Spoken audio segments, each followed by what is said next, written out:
সে অনেককাল আগের কথা, এক গ্রামে একজন মাটি বিক্রি করে সংসার চালাতো। মাটি খুঁড়তে খুঁড়তে একদিন একটা পাথর পেয়ে গেল। পাথরটা বেশ চকচকে ছিল, তাই সে গাধার গলায় পাথরটা ঝুলিয়ে রাখলো। পাথরটা নিয়ে যখন সে বাজারে গেল, তখন একজন দোকানি বলল, পাথরটা তো বেশ চকচকে, আমি কিনতে চাই। বলল 50 টাকা দাও। 50 টাকায় দোকানি পাথরটা কিনে তার দোকানের দাঁড়িপাল্লার সামনে ঝুলিয়ে রাখলো। এরপর একদিন এক জুয়েলারি আসলো। জুয়েলার এসে তাকে বলল, এটা কোথায় পেয়েছো? তখন সে বলল, মাটিওয়ালার কাছ থেকে 50 টাকা দিয়ে কিনেছি, আপনি যদি চান 100 টাকায় নিতে পারেন।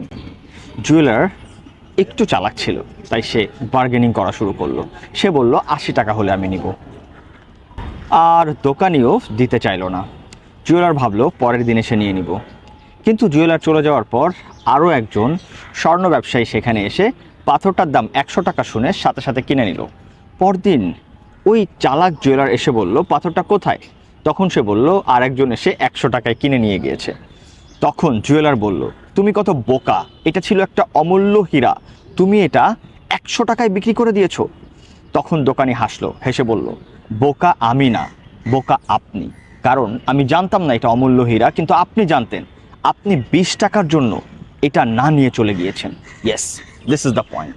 আমরা অনেকেই আমাদের সম্ভাবনা জানি, আমাদের পটেনশিয়াল জানি, কিন্তু জেনেও প্রয়োজনে সেটাকে কাজে লাগাই না। ভাবি কালকে শুরু করব, আসলে কালকে না। যেই কাজটা আমি কালকে করব সেটা করা উচিত আজকে, আর আজকে যেটা করব, ইয়েস, ভিডিওটা বন্ধ করে এখনই সেটা করা উচিত। এটাই সায়েন্স।